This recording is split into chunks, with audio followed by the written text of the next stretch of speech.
감사합니다. 오늘 이 자리에 함께할 수 있는 기회를 마련해 주셔서 감사합니다. 오늘 저는 CAV, 즉 커넥티드 자율주행차와 모빌리티에 특히 사이버 보건력에 투자를 해야 하는 이유에 대해서 말씀드리겠습니다. 저는 피터 데이비스이고 탈레스에서 보안 컨셉 디렉터로 있습니다.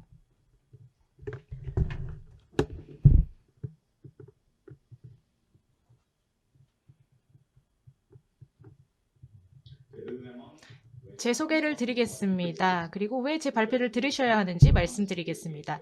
저는 보안 전문가입니다. 30년 이상 이 분야에서 일해왔습니다. 하드웨어, 소프트웨어 보안을 모두 담당해왔고 사이버 물리 시스템에 대해서도 전문적으로 알고 있습니다. 안전과 보안을 융합하는 것이 제 전문 분야이고요. 저는 현재 공급망을 대상으로 한 사이버 어택, 사이버 공격을 막을 수 있는 전문가 중 하나입니다. 그리고 사이버 물리적 공격을 막을 수 있는 대응에 대해서도 전문적으로 알고 있습니다. 그리고 저는 C카브의 연구 활동에도 함께 참여했고 또 이미 2개 프로젝트를 진행했고 또 하나를 더 진행하게 됩니다. 그리고 저는 에이신 시큐리티 워크그룹 또는 자동차 전지 시스템 혁신 네트워크의 의장으로 있습니다. 그래서 저는 보안이 매우 중요한 곳에서 보안을 담보해주는 역할을 하고 있고 또 기관들의 법적인 상황에 대해서도 컨설팅을 제공하고 있습니다. 제가 이러한 보안 활동에 참여해 왔는데요. 이를 통해서 시스템은 결함이 언제든 발생할 수 있다. 공격을 당할 수 있다라는 걸 알게 되었습니다. 그래서 이런 부분에서 사이버 보안을 보장하는 것이 굉장히 중요한데 그것은 사실 제가 하고 있는 일의 작은 부분에 불과하고요. 제가 정말 하고 있는 중요한 업무는 바로 실제 경제성이 있는 사이버 보안 솔루션을 도입하도록 도와드리고 있습니다. 이를 통해서 이러한 사이버 솔루션을 실제 배포하고 적절한 방식으로 배포해서 특히 리스크가 높은 부분에서 보안을 보장할 수 있도록 하고 있습니다. 그래서 이러한 배경을 바탕으로 제 발표를 들어보시면 좋겠고요. 아래 보시면 탈레스를 간단하게 소개해주고 있습니다. 탈레스가 전 세계적으로 여러 가지 프로젝트를 진행하고 있는데 언제나 고객들이 원하는 보안을 제공하고자 힘쓰고 있습니다. 기업, 정부, 테크 기업 등 다양한 주체들이 보안 관련 도전 과제를 안고 있습니다. 보안이라는 것은 결국 디지털 시스템의 안전을 보장하는 것입니다. 그래서 이러한 부분에 대해서 설명드리도록 하겠습니다. 오늘 이 자리에서 다음과 같은 내용을 발표드리도록 하겠습니다. 일단 첫 번째, 법적으로 지속 가능한, 즉 여러분이 직접 법원에서 증거로 제시할 수 있는 것이죠. 그리고 총 수명 주기 관리가 가능한 사이버 보안을 안전성 관점에서 어떻게 도입해야 하는지 말씀을 드리고 다음으로는 여러분의 사이버에 대한 접근법이 자금 조달력에 어떠한 영향을 주는지에 대해서 살펴볼 것입니다. 그리고 세 번째로는 여러분께서 취한 보안 관련 솔루션이 충분한지 어떻게 알 수 있을까? 그리고 실제 알게 되더라도 사이버 보건력을 개선하기 위한 자금 조달력에는 어떤 영향을 주게 되는 것일까에 대해서 살펴보도록 하겠습니다. 이러한 고려사항들을 바탕으로 발표를 드리도록 하겠습니다. 제가 첫 번째 주장 다음과 같이 드리겠습니다. 사이버 공격을 당하면 여러분의 차량과 또 그 차량 내의 시스템은 결함이 생길 수밖에 없습니다. 모든 사이버 공격마다 다 이러는 것은 아니지만 여러분이 차량의 전 주기를 봤을 때 그리고 이 차량 내 시스템의 전 주기를 봤을 때 언젠가는 사이버 공격에 의해서 영향을 받을 수밖에 없다라는 것입니다. 자, 이게 의미하는 것은 무엇일까요? 시스템에서 이러한 결함을 완전히 피할 수 있는 방법이 없다라는 것입니다. 이것을 그냥 단언적으로 정의할 수 없다는 것이죠. 그렇기 때문에 이런 결함을 미리 예측하고 대응하는 것도 굉장히 중요합니다. 네, 그러면 어떠한 도전 과제들이 있는지 살펴보도록 하겠습니다. 여기 몇 가지 그림이 나와 있죠. 이 첫 번째 그림을 보시겠습니다. 우측 상단에 있는 그림을 보시겠습니다. 자, 보시면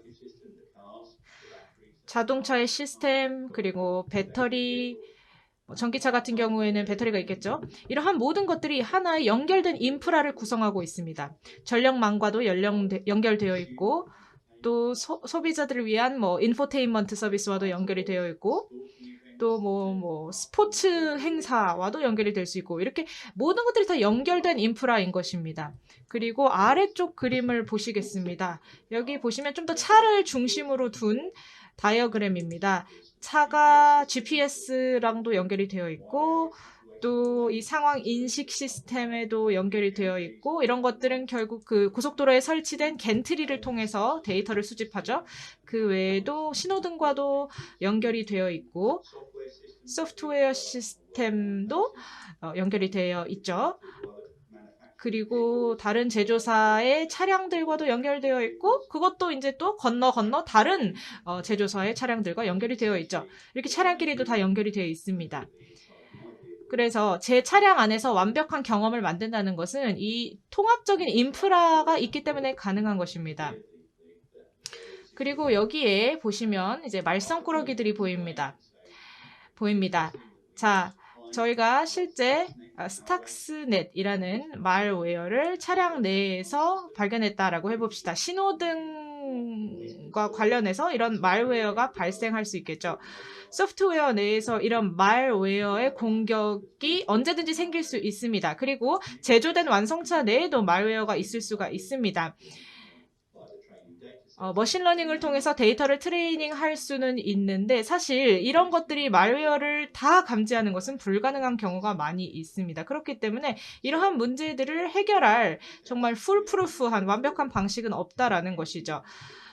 그래서 정말 과거와는 다른 규모와 과거와는 다른 복잡성을 안고 있기 때문에 저희가 지금 아주 어려운 그런 난관에 봉착해 있다라고도 할 수 있을 것 같습니다. 실제 커넥티드 자율주행차 차는 굉장히 복잡하고 초연결된 상향식 시스템이고 그동안 보지 못했던 특성들을 가지고 있습니다. 그리고 규모가 큰 베네핏을 제공해 주는데 동시에 가격 민감성이 크고 그리고 이와 관련된 데이터를 단 한 주체가 소유하는 것이 아니라 여러 주체가 다 공유를 하고 있습니다. 그리고 또 다양한 벤더들이 관여되어 있죠. 그래서 공급망 내에서 특정 서플라이어가 제외되지 않도록 하는 법적 의무도 있습니다. 그리고 점점 더 글로벌한 정보 네트워크와 통합이 되고요. 이렇게 서로 인터랙션하는 부품들이 상호 의존하고 있고 또 과거의 이력이나 피드백을 바탕으로 적응하는 행태를 보이고 뿐만이 아니라 항상 예측 가능하지 않은 특성들을 가지고 있습니다. 그리고 또 계속해서 변화하고 또 인과관계가 없는 패턴을 보이기도 합니다. 또 극단적인 캐스케이딩 행태를 보이기도 하고 몇 법칙을 따를 때도 있습니다. 이런 것들이 복잡계의 정의라고 할 수 있을 것 같습니다. 이러한 맥락에서 봤을 때 누가 피고일까? 누가 법정 책임을 져야 할까? 누가 원고일까? 어떤 법원에서 이러한 문제들을 해결해야 할까? 이런 다양한 이슈들에 대해서 답을 해보아야 합니다. 그럼 사이버 보건력이라는 것이 무엇인지에 대해서 살펴보도록 하겠습니다. 이 사이버 보건력을 아래와 같이 정리해 보도록 하겠습니다. 시스템이라는 것은 기대할 때 기대대로 기능할 것이라는 정당하고 지속적인 신뢰가 있을 때만 보건력이 있다라고 말할 수 있다라고 정의를 해봤습니다. 그래서 이 실제 악조건 속에서 특정한 특성을 계속 유지할 수 있다면 그냥 보안이 있는 것이고 실제 물리적이지 않은 악조건 상황에서도 특성을 유지할 수 있다라고 한다면 사이버 보안이 담보되고 있다라고 할 수 있습니다. 자, 사이버 보건력과 관련해서 오해가 몇 가지 있을 수가 있는데요. 이에 대해서 말씀드리겠습니다. 자, 왼쪽 보시면 하나의 문이 있죠. 대문이 있죠. 예뻐 보이죠. 근데 문제는 그 주변에 펜스가 없습니다. 우리가 일반적으로 시스템 보안을 강화할 때 게이트만 만들고 펜스를 만들지 않습니다. 그래서 내부에서 게이트만 보고 우리는 보안이 강하다라고 생각하는 거죠. 그건 잘못된 것입니다. 가장 오른쪽에 보시면은 지진으로 인해 부서진 건물이 나와 있습니다. 저희가 계속해서 시스템을 강화하기 위한 노력을 하는데 문제는 시스템을 너무 강화하게 되면 시스템이 깨지기도 쉬워집니다. 부서지기 쉬워집니다. 저희가 예상하지 않았던 부분에서 결함이 발생할 수 있는 것이죠. 그래서 복잡계 측면에서 봤을 때 그냥 무조건 강화하기만 하는 건 좋지가 않은 것입니다. 중간에 보시면은 움직이고 있죠. 임페리얼 컬리지 런던에서 제공한 그런 이미지인데요. 머신러닝 알고리즘에 대한 공격을 실시간으로 보여주고 있습니다. 여러분의 센서에 공격이 있다라고 해봅시다. 그러면 이렇게 공격이 일어나면 여기 보이시는 이 선이 완전히 망가져 보이죠. 이것이 바로 사이버 공격입니다. 여기 보시면 사이버 보건력이란 건 너무 복잡합니다. 이 차라는 거는 복잡계이고 그 안에 너무나 다양한 시스템이 있고 그리고 사이버 보건력을 위한 필요 조건들도 너무 많이 있습니다. 이 사이버 보건력이라는 것은 C-레벨의 중역들, 리더십 을 맡은 사람들이 반드시 관심을 가져야 하는 부분입니다. 근데 일반적으로 사이버 보건력을 또는 사이버 보안을 그냥 IT라든지 테크와 관련된 것이라고 생각하는데 그렇지 않습니다. 경영진이 반드시 개입해야 하는 부분인 것이죠. 여기 보시면 사이버 보안이라는 것은 결국 안전 조치의 일환이고 그렇기 때문에 전 기업 차원에서 접근해야 하는 것입니다. 자, 많은 기업들의 인테그리티와 그 진실성과 또 생존이 사이버 공격을 받을 수가 있습니다. 여러분, G팩이라고 들어보셨는지 모르겠는데요. 이 G팩이라는 것이 차량의 브레이크와 핸들과 브레이크에 공격을 하게 됩니다. 정말 큰 문제였죠. 그래서 이러한 공격을 받은 차량 내에 있는 탑승자들은 차량의 제어권을 상실하게 되는 것입니다. 그리고 두 번째로 또 사이버 공격을 받은 회사 중에 하나가 바로 심장 페이스메이커 제조사였는데요. 심장 페이스메이커가 사이버 공격을 받아서 결함이 생겼습니다. 그래서 사실 그 투자자와 이 제조사 간에 엄청난 흙탕물 싸움이 벌어지기도 했습니다. 그리고 다음으로는 사실 이거는 사이버 보건력과 관련된 내용이라기보다 디젤 게이트 당시에 있었던 일인데요. 그때 당시에 미국의 증권거래위원회가 화가 났습니다. 왜냐하면 테크 회사들이 이 해당 기술의 사이버 보안 문제에 대해서 제대로 고지하지 않고 대출을 신청한다든지 투자를 유치했다. 그래서 증권거래위원회가 기소를 했던 사건이 있었습니다. 그래서 법원에서 실제 법적 투쟁도 있었고 실제로 이렇게 기소가 이루어졌던 사건입니다. 그래서 저희는 이러한 배경 속에서 최선의 방법론을 찾아야 되는데요. 저희는 운영적인 방법론이 필요합니다. 표준화에 적합한 방법이 필요합니다. 그래서 그 방법론 자체가 법원 또는 공식 지명 규제 당국에서 테스트할 수 있어야 하는 방식이어야 하고요. 그리고 실제 오퍼레이터들은 어떠한 증거를 제시할 수 있을지 생각해야 하고 또 실제 그러한 증거가 퀄리티가 좋은 증거인지 법원 내에서 실제 테스트 될 수 있는 것인지 생각해야 하는 것입니다. 저희는 여기 보시다시피 3개의 원칙 그리고 6개의 아규먼트 또는 주장을 기반으로 방법론을 개발하고 있습니다. 이를 통해서 기술을 설계해서 운영으로 끌어갈 수 있는 것입니다. 만일 사이버 공격에 대해서 제대로 대응하지 못한다. 그리고 시스템에서 새로 등장하는 특성들에 제대로 대응하지 못한다. 그러면 엄청난 문제가 될 수밖에 없습니다. 왜냐하면 그 해당 시스템에 대해서 투자를 유치할 수도 없고 이에 대해서 투자를 유치하고 나서도 충분한 그 수익을 안겨줄 수가 없는 것이죠. 충분한 수익을 창출할 수가 없는 것이죠. 그러면 문제가 발생할 수밖에 없습니다. 네, 그러면 이제 다음 슬라이드로 넘어가서요. 저희가 2,000개 이상의 사이버 공격을 바탕으로 절대로 해결할 수 없는 6개의 사이버 공격들을 이렇게 목록화해 봤습니다. 첫 번째, 데이터 스트림 내에서 발생하는 모순. 그 다음에 도스 같은 사이클. 그 다음에 비결정론 또는 복잡한 알고리즘 간의 중재. 이런 걸 생각해 보시면요. 예를 들어서 어떤 시스템이 망가지고 있다라고 시스템이 알려주는 겁니다. 근데 알고 보니까 그 시스템에는 문제가 없습니다. 그러니까 실제 이 시스템의 상태와 시스템이 인지하는 시스템의 상태 간에 모순이 생겨버리는 것이죠. 그리고 또 그 아날로그와 디지털 간의 전환도 있고요. 그리고 기술 간의 인터랙션도 있고요. 그리고 이 컨트롤 기능이 발동이 돼서 뭔가 컨트롤해서 안 되는 것을 컨트롤 해버렸을 때 그런 공격도 저희가 어떻게 막을 수가 없습니다. 여기 보시면 크루즈 컨트롤이라든지 뭐 휠이라든지 그런 여러분들이 흔히 볼 수 있는 차량 기능들이 설치되어 있는 보드를 확인할 수가 있는데요. 이 보드를 이과 학생에게 보여주었습니다. 이 이과 학생은 이 컴퓨터 공학 쪽에는 전혀 경험이 없는 조예가 없는 해양 생물학자였는데요. 이 해물 생태학을 공부한 학생이 6주 만에 이 시스템을 공격할 수가 있었다고 합니다. 그리고 11살짜리가 이런 것들을 이 시스템을 무력화할 수 있도록 하는 방법도 개발을 했다고 합니다. 그만큼 이 보드가 취약할 수가 있다는 것이죠. 이것이 복잡계라고 생각하지 않는다면 이 슬라이드를 한번 확인해 보시기 바랍니다. 영국에서 제품 리콜 현황을 살펴봤을 때 특히 복잡계 관련 리콜을 살펴보니 2016년에서 2020년 사이에 323건의 리콜이 복잡계 또는 복잡한 소프트웨어와 관련된 것이었습니다. 2019년에만 복잡계 관련 리콜이 111건 발생했고 이는 전체 리콜의 23%를 차지합니다. 미국 같은 경우에는 2019년에 복잡계 또는 복잡한 소프트웨어 관련 리콜이 85건이 있었는데 이는 2017년 대비 40%나 증가한 수치입니다.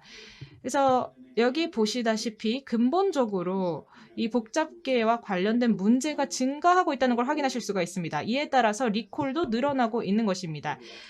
그래서 사이버 공격자들, 어태커들, 해커 같은 경우에는 이 복잡계의 취약점을 파고들고 있는 것입니다.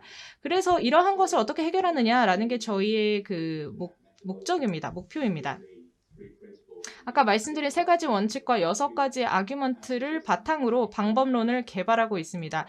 그렇게 하지 않으면 여러분의 시스템은 계속해서 기하급수적으로 더 취약해질 수밖에 없는 것입니다. 자, 이것이 무엇을 의미하는지, 우리가 앞으로 어떻게 해야 하는지 말씀드리도록 하겠습니다. 여러분께서는 공급망 내의 전문성을 측정하고 인증해야 합니다. 특히 전술 기술 및 절차, 즉 TTP 분야에서, 그리고 툴 분야에서 그렇게 해야 합니다. 전문가가 부족한 서플라이어가 사이버 보안이 강한 시스템을 만들었다. 그거는 우연에 불과합니다. 모든 시스템에는 머신러닝, 그리고 데이터 주도적인 보안이 포함되어야 합니다. 실제 어떤 자동차에 머신러닝이 없다라고 생각하실 수 있는데 브레이크에 있는 그 부품들에만 23개 이상의 머신러닝 기반 센서를 찾을 수가 있습니다. 그리고 또 디자인과 또 도입 관련된 모든 부문에서 보안과 안전 목표를 설정하셔야 합니다. 그리고 이에 대해서 계속해서 취약한 부분이 있는지 스스로 자문해야 합니다. 특히 저희는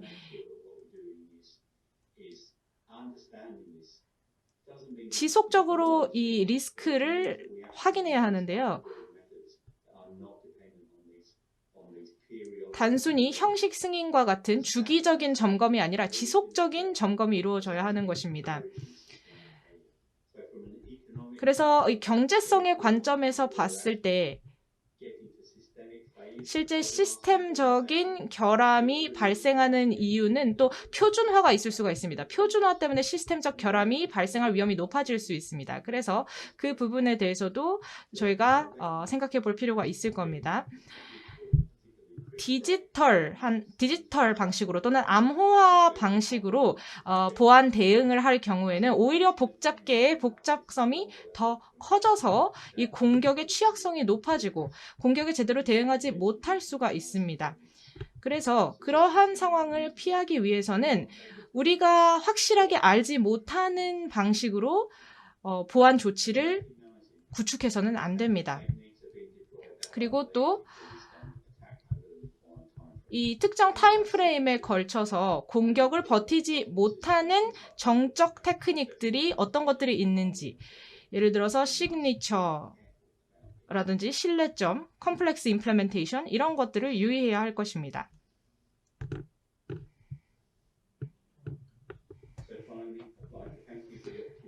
네, 다시 한번 발표할 수 있는 기회를 주셔서 감사합니다. 이 컨퍼런스에 함께 할 수 있게 되어서 기쁘게 생각합니다. 감사합니다.